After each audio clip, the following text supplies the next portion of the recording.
देखो, पार्टी ने किसी को टिकट दिया ही नहीं था तो कटा कहाँ से। लेकिन नील दमन जी ने बड़ा आरोप लगाया था, प्रेस कॉन्फ्रेंस जब की थी, कहा था कि कुछ ले दे के मामला सेट हुआ है, इस तरह का उनका आरोप था। एक तरह से उन्हें इशारा किया था कि आखिरी वक्त में एक ऐसे व्यक्ति को लाके टिकट दे दिया जिसको कोई नहीं जानता। राजकरण खत्री को कोई नहीं जानता। अरे राजकरण खत्री सबसे पुराना नेता है, 10 साल झूठ बोल के आम आदमी पार्टी के विधायक बने। परवेश वर्मा जी उनको बड़े मतों से हराने वाले हैं। नमस्कार, P24 न्यूज़ पर आपका स्वागत है। और लगातार आज दिल्ली में सुबह से ही नॉमिनेशन हो रहे हैं। हमारे साथ में चौहान जी हैं, उनसे ज़्यादा बातचीत करते हैं कि क्या इस वक्त दिल्ली में माहौल चल रहा है और नरेला सीट को लेकर ख़ास तौर पर क्या कुछ समीकरण चल रहे हैं। जी चौहान साहब, ये बताइए कि क्या इस समय समझ में आ रहा है नरेला में मुकाबला त्रिकोणीय है, एक तरफा है। खबरें यहाँ तक भी थी, आप भी टिकट के दावेदार थे, राजकरण खत्री जी का टिकट का था, उसके बाद नील दमन जी का टिकट काटा, राजकरण जी को टिकट दिया। क्या लगता है आपको, इससे नरेला के जो चुनावी समीकरण है वो बदल गए हैं या फिर पार्टी को इससे कोई नुकसान होगा? क्या चल रहा है? देखो, पार्टी ने किसी को टिकट दिया ही नहीं था तो कटा कहाँ से।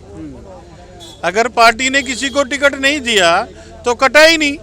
पार्टी ने टिकट सिर्फ और सिर्फ राजकरण खत्री को दिया है और राजकरण खत्री रिकॉर्ड वोटों से जीतने वाला है। और मुझे लगता है एक तरफ सारे और एक तरफ राजकरण खत्री की वोटें रह जाएं, ऐसा भी मुझे लगने लगा है। लेकिन नील दमन जी ने बड़ा आरोप लगाया था, प्रेस कॉन्फ्रेंस जब की थी, कहा था कि कुछ ले दे के मामला सेट हुआ है, इस तरह का उनका आरोप था। एक तरह से उन्हें इशारा किया था कि आखिरी वक्त में एक ऐसे व्यक्ति को लाके टिकट दे दिया जिसको कोई नहीं जानता। राजकरण खत्री को कोई नहीं जानता। अरे राजकरण खत्री सबसे पुराना नेता है, लक्ष्मण सिंह आर्य सबसे पुराना नेता है, मोहन भारद्वाज सबसे पुराना नेता है, वेदपाल मान, मुकेश मान, सब लोग ये पुराने नेता हैं, इनको कौन नहीं जानता। राजकरण खत्री जब चेयरमैन था, मेरी उम्र 26-27 साल की थी और मैंने उस समय भी राजकरण खत्री पे जो भी सामाजिक काम थे वो कराए थे। तो मैं राजकरण खत्री को जानता हूँ तो कौन नहीं जानता। और ये 5-7 हज़ार की भीड़ आई है, राजकरण खत्री को बिना जाने आ गई, कैसे आ गई? तो उनके आरोप को लेकर क्या कहेंगे आप, जो उन्होंने बातें कही? क्या आरोप लगाया उन्होंने? सब निराधार है, वो अपने भाई हैं, थोड़ी सी टीस लगी होगी। नाराजगी क्यों है उनमें? मतलब लगातार टिकट जब मिलती रहती है किसी व्यक्ति को तो उन्हें लगने लगा कि मुझे ही टिकट मिलेगी, मैं ही टिकट का सबसे बड़ा दावेदार हूँ। अपने बड़े भाई हैं, 17 तारीख को नॉमिनेशन नहीं भरेंगे तो उठा लेंगे। और राजकरण खत्री 50,000 वोटों से यहाँ से जीतने वाला है।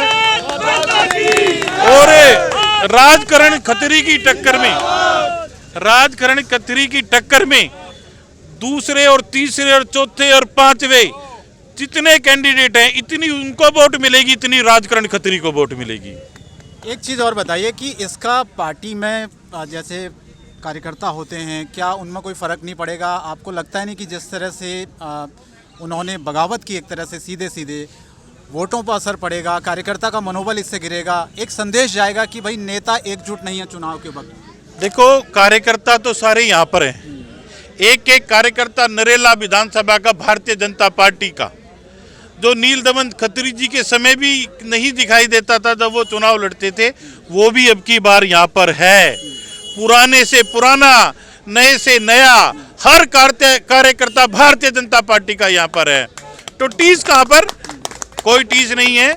और नील दमन जी भी अपने कार्यकर्ता जल्दी आ जाएंगे वापसी। मना लेंगे आप? मना लेंगे, उनको मानना पड़ेगा। अगर वो नहीं मानेंगे तो अपना जो उन्होंने कमाया था, जो उनको 6 टिकट मिली थी, 6 टिकट मिलने के बाद जो पार्टी ने उनको सम्मान दिया था, उस सम्मान में बहुत बड़ी हानि होने वाली है। एक आखिरी सवाल, आम आदमी पार्टी लगातार यहाँ से जीतती आई है, उनके विधायक जीतते आए हैं, हालांकि इस बार टिकट भी बदला है, लेकिन आपको लगता है कि सरकार आम आदमी पार्टी की है, 2 बार से विधायक उनके जीतते आ रहे हैं, इतना आसान है जीत जितना आप समझ रहे हैं नरेला में? 10 साल झूठ बोल के आम आदमी पार्टी के विधायक बने। केजरीवाल ने कहा था, केजरीवाल ने 3 तो अपने आप ही झूठ मान लिए। उसने कहा था मैं माफ़ी मांगता हूँ, मुझे 5 साल और दो, किस लिए? कि मैं सड़कें नहीं बन पाया, मैं माफ़ी मांगता हूँ, मुझे 5 साल और दीजिए, किस लिए? मैं साफ पानी नहीं दे पाया, मैं माफ़ी मांगता हूँ, मुझे 5 साल और दीजिए, किस लिए? मैं माँ यमुना को सफा नहीं कर पाया, माँ यमुना का पाप उसको चढ़ेगा और अब की बार वो दाही का अंक भी पार नहीं कर पाएगा, खुद भी हारेगा, खुद भी हारेगा। परवेश वर्मा जी उनको बड़े मतों से हराने वाले हैं, रमेश बुदुड़ी आतिशी को हराने वाले हैं और मनीष सिसोदिया भी हारने वाले हैं। तीनों बड़े नेता, ये मेरी गारंटी है। वो लिख के देता ना, वो लिख के देता था, मुझे भी एक पेज दे देना, मैं लिख के दे रहा हूँ, फिर बात कर लेना। चुनाव के बाद आपसे बातचीत होगी, फिर बातचीत बयान होगी, पर कायम रहेंगे आप? मैंने अभी भी बातचीत करी है, कल भी बातचीत करूंगा, जब आप कहेंगे तब भी बातचीत करूंगा। केजरीवाल चलिए, बहुत बहुत धन्यवाद। तो इनका कहना है कि इस बार जो नई दिल्ली सीट का मुकाबला है बहुत दिलचस्प है और इस बार नरेला की वो बात कर रहे हैं कि जो भारतीय जनता पार्टी है उसके खाते में सीट जाती हुई नजर आ रही। फिलहाल क्या होगा ये 8 तारीख को जब रिजल्ट आएंगे उसके बाद दिल्ली की तस्वीर साफ हो पाएगी। फिलहाल हमें दीजिए इजाजत, नमस्कार।